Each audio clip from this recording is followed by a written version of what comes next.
Bonjour. Donc aujourd'hui une vidéo sur les menus alternatifs du menu démarrer de Windows 11.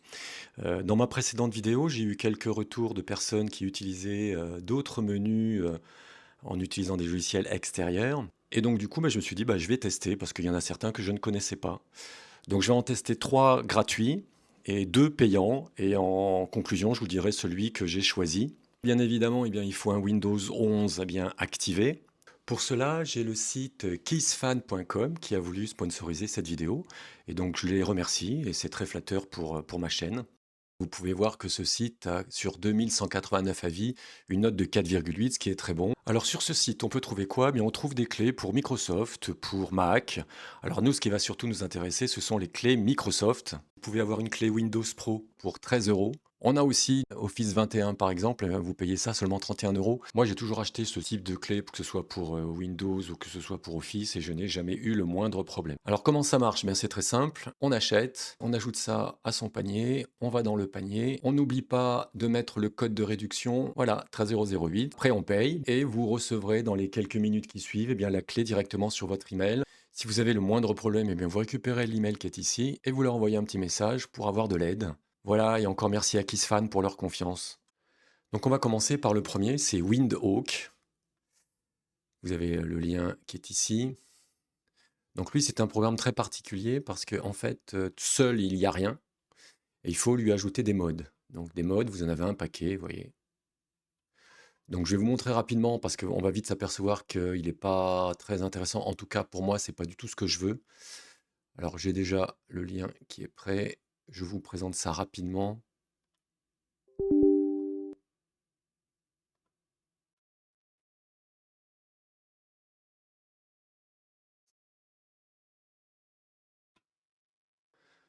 Nous voilà donc sous le logiciel. Alors, ce qu'il faut bien comprendre de ce logiciel, comme je disais, il est vide. Donc, pour l'utiliser, il faut rajouter des modes. Donc là, vous voyez, j'ai déjà téléchargé trois modes. Je crois que ce sont les trois modes les plus utilisés. Ici, vous avez un Explorer qui vous montre tous les modes. Donc là, j'ai installé, moi, les trois premiers. Donc voilà, vous avez un paquet de modes. Donc, en fonction de ce que vous voulez faire, vous installez quelque chose. Donc là, moi, je crois que j'ai fait une page, voilà, transparente. Quand on va dans l'explorateur, on voit qu'il a été modifié aussi. Bon, après, franchement, je trouve pas ça une modification terrible, terrible. Je ne comprends pas trop parce qu'il n'y a pas finalement de gros groupes bouleversements. On ne peut pas, ajouter les tuiles comme moi je voudrais le faire et le gros inconvénient, je vais vous le montrer, c'est quand on veut installer quelque chose. Donc là, je vais installer ça. Voilà, donc là, vous avez une démonstration de ce que ça fait, des explications et pour installer, on appuie ici. Alors je ne vais pas l'installer, mais je vais juste vous montrer ce passage-là. Donc des modes malicieux peuvent endommager votre ordinateur et violer votre vie privée. Installer des modes provenant seulement d'auteurs en qui vous avez confiance. Donc là, c'est problématique parce que déjà, moi, je ne sais pas en qui je peux avoir confiance.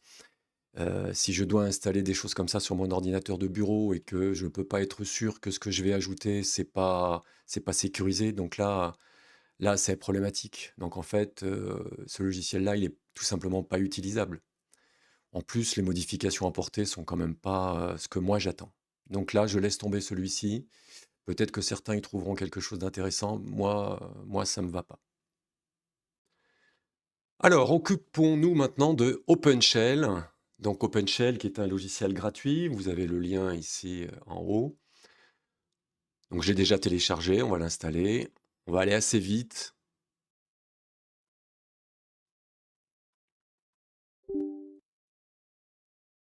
Voilà, vous voulez que ça s'installe extrêmement rapidement.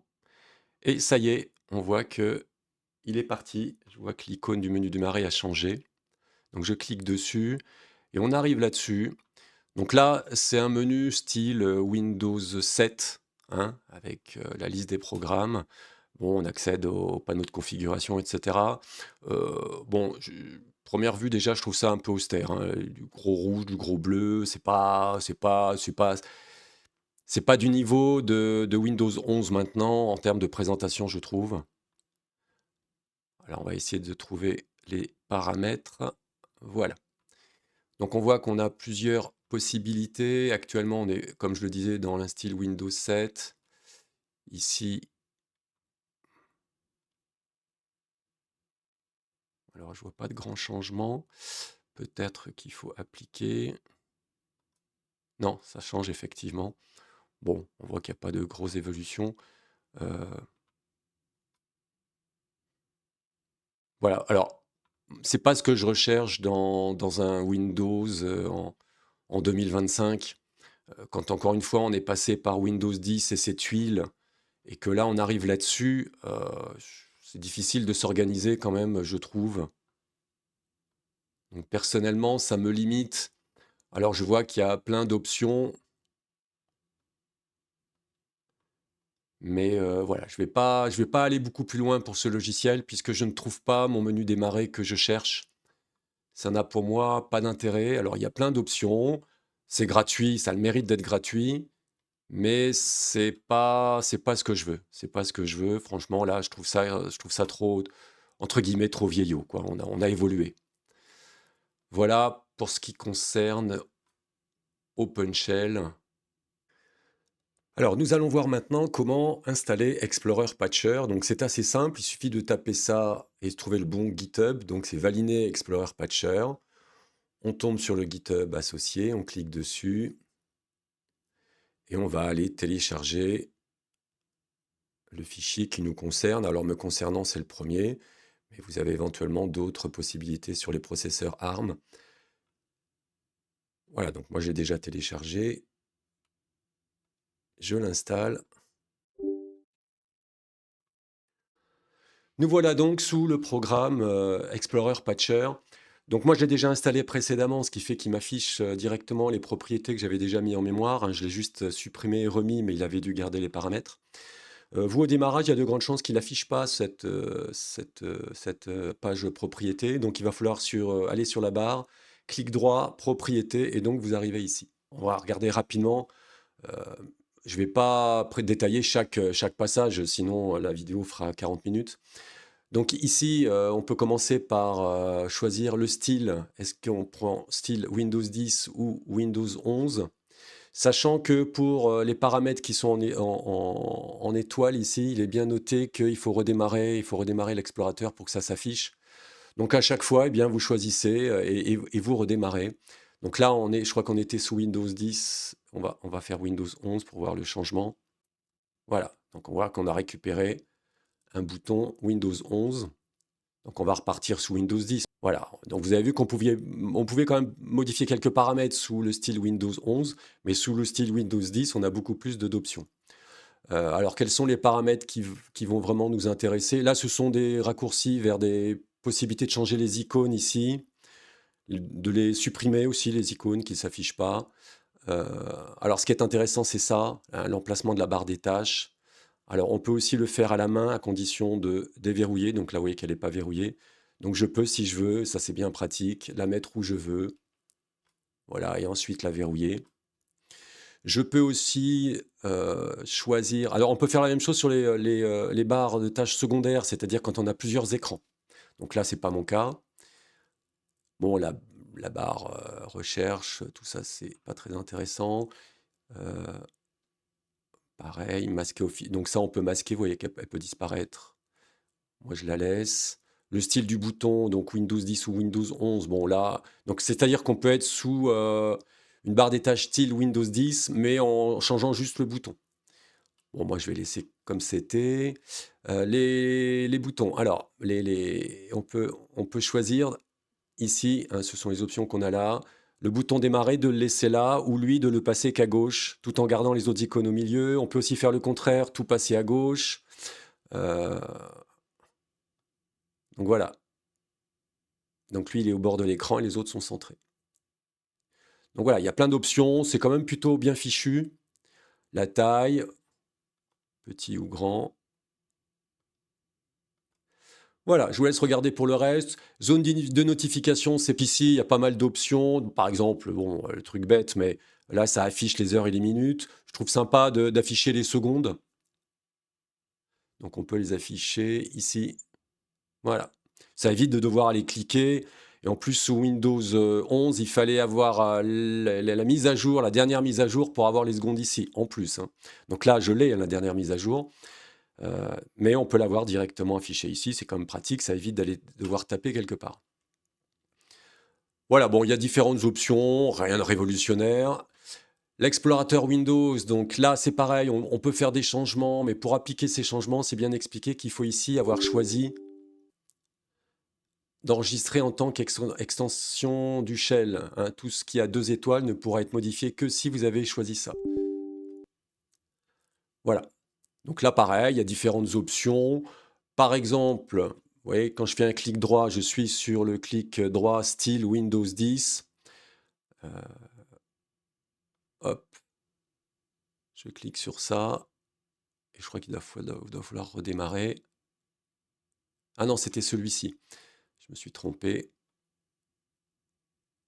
Voilà. Et quand je clique droit, eh bien, je retrouve mon menu style Windows 11. Alors ici, par exemple, quand on va dans l'explorateur Windows, donc vous voyez la barre d'icônes ici, eh bien, on peut choisir ici l'interface ruban de Windows 10. Donc là, il faut redémarrer. Voilà. Et là, on retombe sur ce style d'affichage. Voilà, vous voyez qu'en tout cas, ça peut faire des changements assez intéressants, hein. Il n'y a pas énormément de choses dans ce logiciel, mais on peut quand même modifier pas mal de petites choses. Alors, nous, ce qui va nous intéresser, bien évidemment, eh bien, c'est d'aller dans le menu démarrer. Voilà. Donc là, le menu démarrer, vous voyez qu'il est déjà sur un style de Windows 10. Donc, vous voyez il s'est déplacé. Là, il fait ça au premier coup. Après, ça revient correctement. Voilà. Et donc là, vous voyez, j'y ai touché un petit peu. On voit vraiment le style Windows 10 avec les icônes qu'on peut modifier comme ça, qu'on peut passer d'un groupe à l'autre. Là, j'ai changé de groupe. Je peux renommer le groupe ou pas, comme vous le voyez. On peut faire ce qu'on peut appeler des répertoires ou regrouper des icônes à l'intérieur d'un petit répertoire. Donc là, je clique dessus et je peux choisir exactement le fonctionnement de Windows 10. Je peux jouer sur la taille et on retrouve le menu, hein, qui est exactement le menu de Windows 10, en petit, moyen ou très grand. Voilà. Et on peut les placer comme on a envie. Donc là, j'ai envie de dire que c'est vraiment génial. Enfin, pour moi, c'est ce que je recherche en fait. Donc moi, je trouve ça super. Et je vous laisse regarder l'affichage, hein, c'est quand même relativement rapide.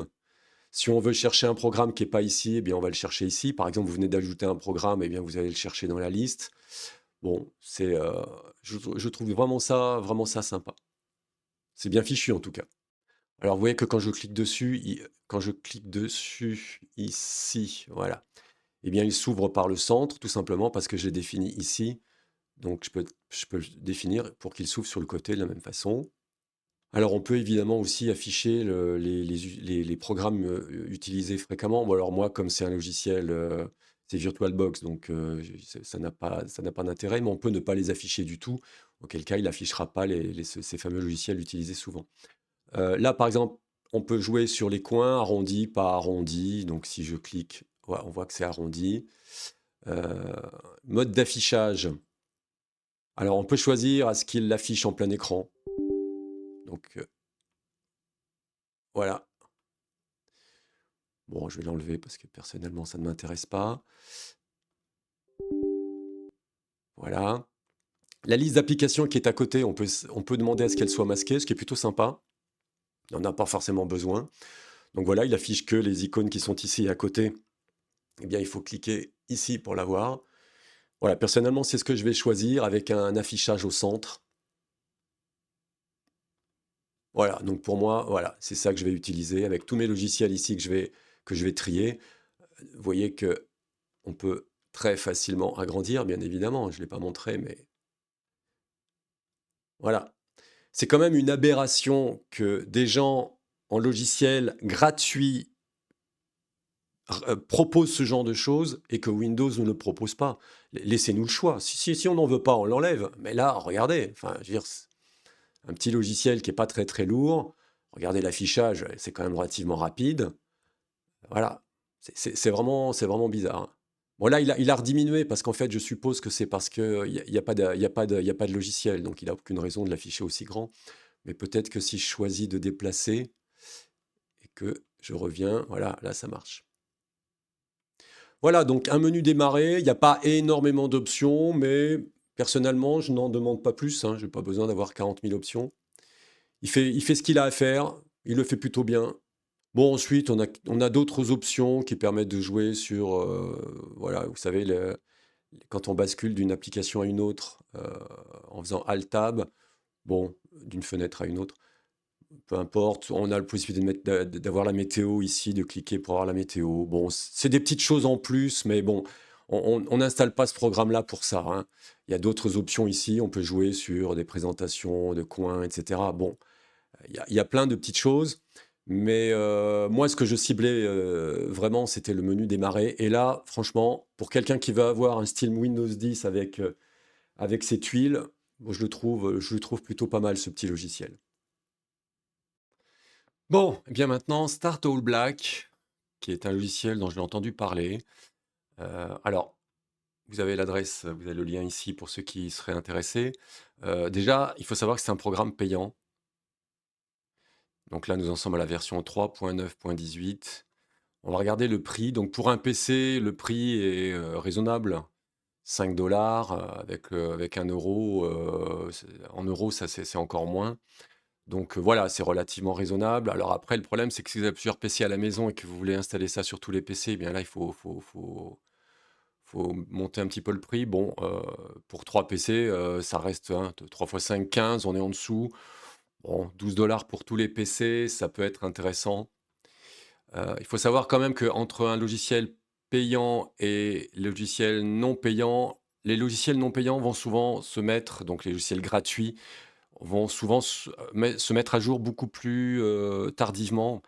Par exemple, vous avez une mise à jour de Windows. Il n'est pas rare d'avoir des problèmes, comme on touche un petit peu là-bas au menu démarrer et plein d'autres options. Il est possible que les mises à jour fassent disparaître quelques options utilisées sur ces logiciels que nous sommes en train de tester. Donc, voire même que ça fasse planter le logiciel. Donc, les logiciels payants, globalement, réagissent beaucoup plus vite. Les autres, eh bien, il faut souvent attendre un petit peu plus longtemps. Mais bon, voilà, il faut mettre le prix. Donc 12 euros, quand on voit une clé Windows qui est finalement pas si loin de ce prix-là, on peut se poser la question de devoir mettre cette somme-là dedans. Bon, chacun fait comme il veut, mais je trouve quand même que 5 $ ou jusqu'à 12 $, ça reste quand même raisonnable. Voilà, donc on a ce logiciel-là.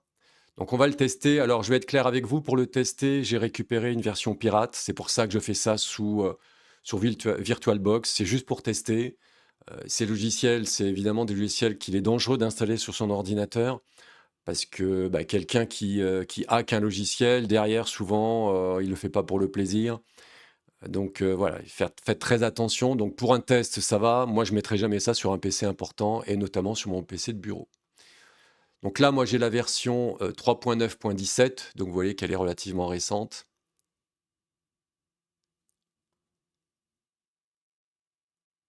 On arrive sur ce menu. On a le choix entre Windows 11, 10 ou 7. Donc regardons un petit peu. Donc si on est sur Windows 11, bon bien là on a une présentation style Windows 11, mais quand même avec ici un affichage style Windows 7 quand même, hein. Mais on garde quand même tout le reste. Si je vais dans l'accueil, hop, voilà, avec un affichage ici, style Windows 11, avec des petits icônes ici, avec la possibilité ici d'avoir des onglets. Si je vais dans la présentation Windows 10, voilà. Donc là, on voit que ça a changé un petit peu. Les couleurs sont pas les mêmes. Là, c'était noir tout à l'heure, c'est passé à blanc. Ici, je suppose que ça change un petit peu la présentation. C'est surtout dans le... Voilà, vous voyez, ici, on est revenu à un style Windows 10 avec des grosses icônes et on a perdu les onglets. Donc vous voyez, là en fait, ce sont des thèmes qui changent plusieurs choses. C'est marqué un petit peu, hein. Et si je vais à Windows 7, toc, on voit l'affichage Windows 7 avec le bouton démarrer. Et si je clique ici, voilà. Bon, personnellement, pour l'explorateur, c'est quand même bien de garder l'affichage. Donc, vous voyez, quand vous allez dans l'explorateur, vous pouvez éventuellement, je pense, choisir un thème ici. Donc, on est dans un thème Windows 7 sous cette forme-là. Je pense que ça change un ensemble de paramètres que l'on peut ensuite affiner si on a envie. Si je veux revenir, donc on avait quoi comme affichage? On avait ça. Si je choisis ça maintenant, voilà, vous voyez, ça nous remet ça. Donc on peut affiner après les paramètres. Donc on peut faire des associations un petit peu différentes en mélangeant un petit peu. Donc le menu démarrer, qu'est-ce qu'il nous propose? Eh bien, on peut tout simplement couper et donc utiliser le menu classique de Windows 11. Alors je constate qu'il m'a quand même enlevé les catégories qui sont en dessous, hein, parce que moi j'avais les catégories, ce qui est plutôt pas plus mal, parce que franchement, moi ça me servait à rien. Donc je remets. Donc si on met le menu par défaut, qu'est-ce qu'il nous met? Voilà, donc il nous met avec les couleurs tout noir, style un petit peu Windows 10, Windows 11 plutôt. Ensuite, si on choisit celui-ci, voilà, on voit il y a quelques changements de présentation. Et le 7, bon, je ne vois pas de grands changements entre le 8 et le 7, mais oui, bon. Alors on peut jouer sur la taille. Là c'est plus petit d'après ce que je vois. Non, là c'est encore plus petit, oui. Ok, on peut rajouter ou enlever des icônes. Ok. Bon, en tout cas, on est assez loin du menu démarrer que moi j'espère. Parce que moi, ce que je voudrais, c'est le Windows 10 avec les tuiles. Je trouve ce style-là un peu vieillot quand même, pas très pratique. Donc je trouve pas ce programme-là forcément, enfin pour ce que moi je veux faire, on est assez loin de ce que je veux. Donc il n'est pas question que je mette 5 dollars de toute façon. Je ne vois pas l'intérêt de ce système-là. C'est revenir vraiment en arrière, mais très très loin. Bon, la barre des tâches, on peut choisir son bouton. Ok, bon, voilà, on peut choisir de centrer, de positionner la barre des tâches où on a envie. Ok, très bien. Les icônes, bah, on peut modifier ici les icônes qui sont apparents, ce qu'on peut faire sur d'autres logiciels. L'explorateur, bon, on l'a vu tout à l'heure, on peut jouer ici sur la barre de menu, la barre de commande, quel style on choisit. Et il y a quelques particularités avancées. Voilà.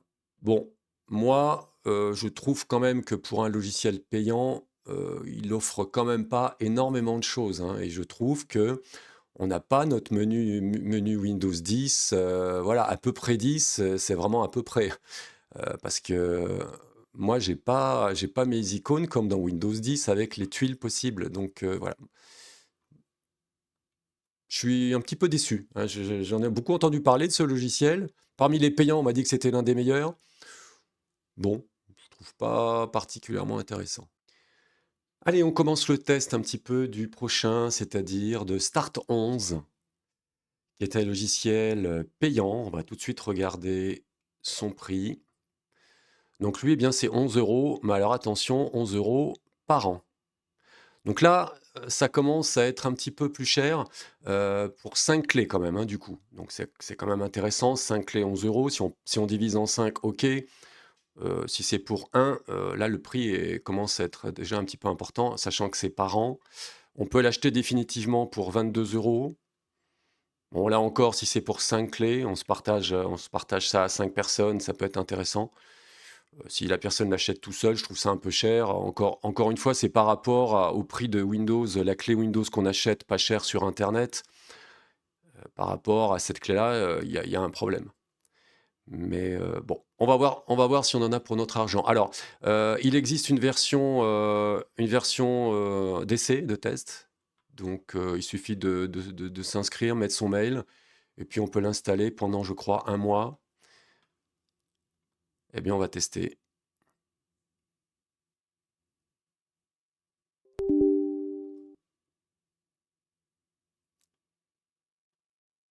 Bon, alors déjà, on est obligé de prendre l'onglet. Je pense que ça va pas... Ah si.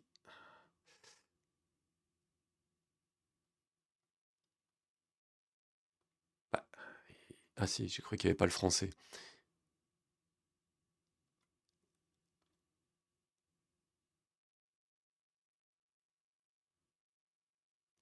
On l'installe. Aucune difficulté. Alors, on le lance. Et c'est parti. Donc, on arrive directement sur un menu qui nous demande bien ce que l'on veut. Donc, est-ce qu'on veut aligner à gauche ou rester au centre? Alors, personnellement, j'ai pris l'habitude d'avoir le centre. Donc, on va rester là-dessus. En plus, je travaille sur 2 ou 3 moniteurs, donc c'est quand même bien de l'avoir au centre, je trouve. Voilà. Et là, vous voyez qu'il y a quand même quantité importante de menus.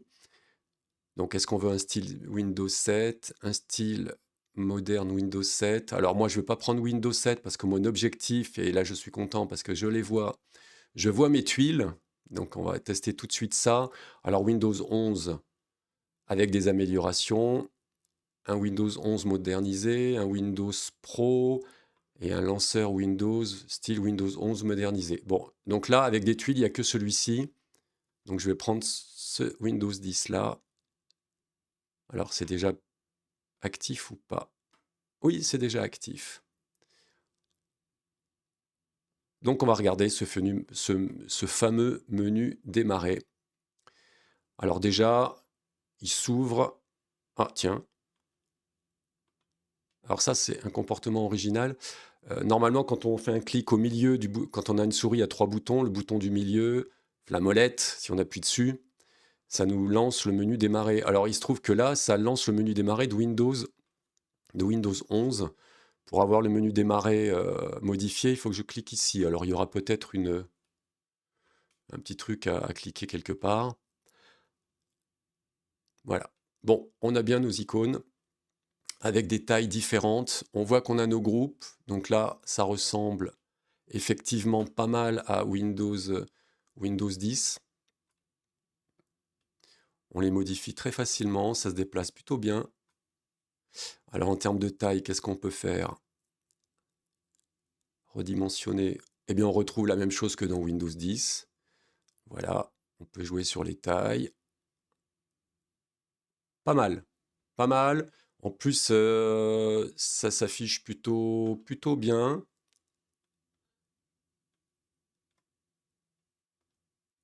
On peut faire des groupes. Donc il est plutôt pas mal. Je suis assez agréablement surpris. J'avais plutôt une inquiétude, mais je trouve que ça marche plutôt bien. Voilà, donc après on doit pouvoir déplacer les groupes.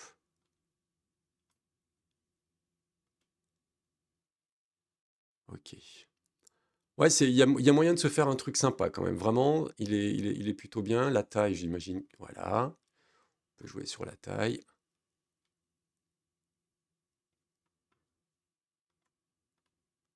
Alors, est-ce qu'on peut bouger cette barre des tâches? Bon, on va aller dans les configurations, on va en savoir un petit peu plus. Alors, on va essayer de voir comment est-ce qu'on fait passer un programme de là à là. Ouais, bah tout à fait simplement. Toc.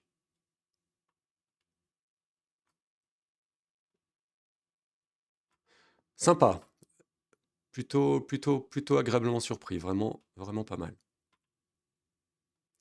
Bon, on va essayer d'aller regarder un petit peu ce qu'on nous propose. Donc là, c'était le menu démarrer, configurer le menu. Ah, on peut jouer un petit peu. Oui, bon, d'accord. Gérer les dossiers.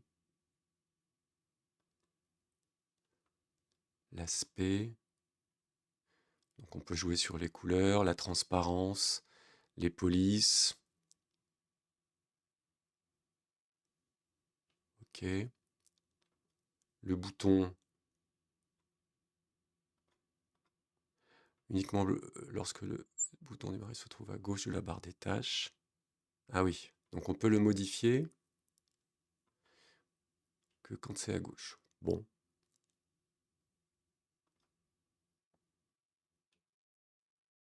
Ah ok, on peut mettre une image si on veut, à condition que ce soit à gauche.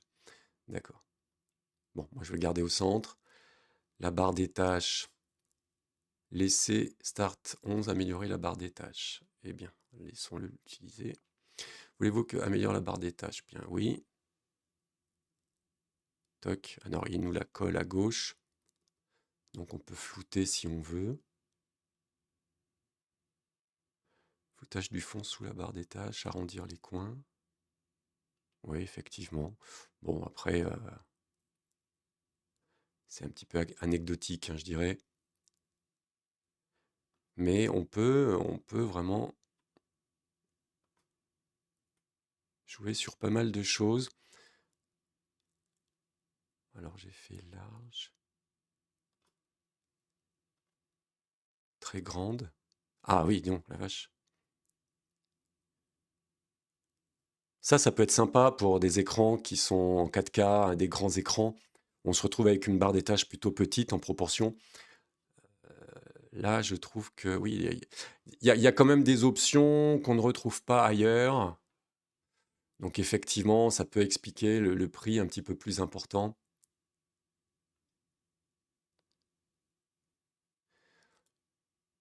Voilà, alors après, on ne joue que finalement sur la barre des tâches et le menu démarrer.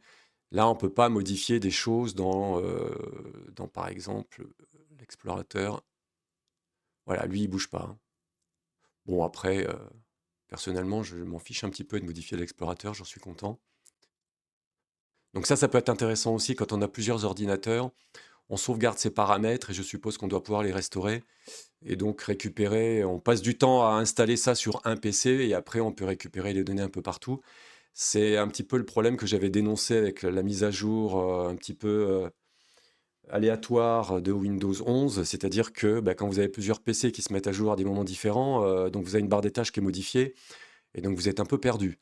Donc là, ça permet éventuellement d'effectivement d'avoir des ordinateurs qui ont tous la même barre des tâches. C'est quand même beaucoup plus pratique. Mon objectif, c'est d'avoir un menu démarrer avec des tuiles. Donc ça, l'objectif est atteint. Après, je trouve le prix peut-être un peu cher. Donc on verra en conclusion par rapport aux autres en réalité.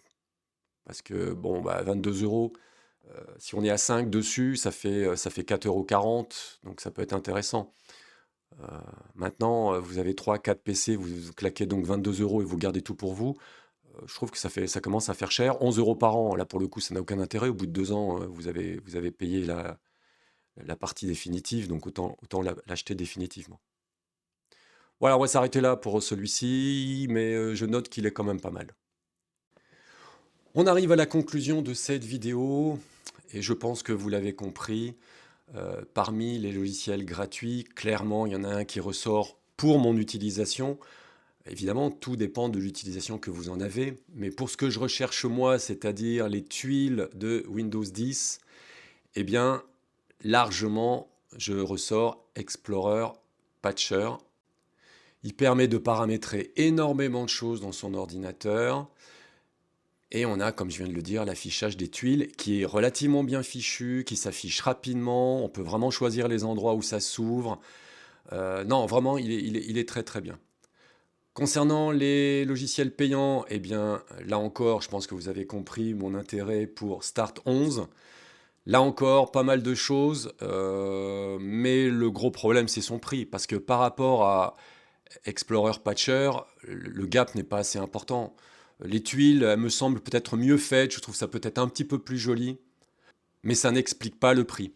Alors après, comme je l'ai dit dans la vidéo, il faut faire quand même une énorme différence entre des logiciels payants et des logiciels gratuits, c'est la mise à jour. C'est-à-dire que le jour où il va y avoir une mise à jour Windows qui va nous faire planter ce menu démarrer, Je pense que les logiciels payants, et c'est dit sur Internet à beaucoup d'endroits, les logiciels payants réagissent vite. Les logiciels gratuits, eux, mettent souvent un peu plus de temps. Donc voilà la petite différence.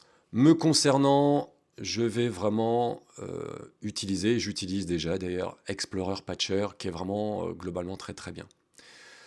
Voilà, on arrive à la fin de cette vidéo. J'espère que j'ai pu vous aider. Personnellement, je ne connaissais pas ces logiciels, donc je remercie les personnes qui m'en ont parlé dans les petits messages, parce que du coup, ça m'a permis de chercher, de trouver ce logiciel. Et donc vraiment, là maintenant, il est installé sur tous mes PC, avec la mise en place exactement la même partout, et donc je passe d'un PC à l'autre de façon tout à fait naturelle. Allez, ciao, on se revoit très vite pour une prochaine vidéo. Au revoir.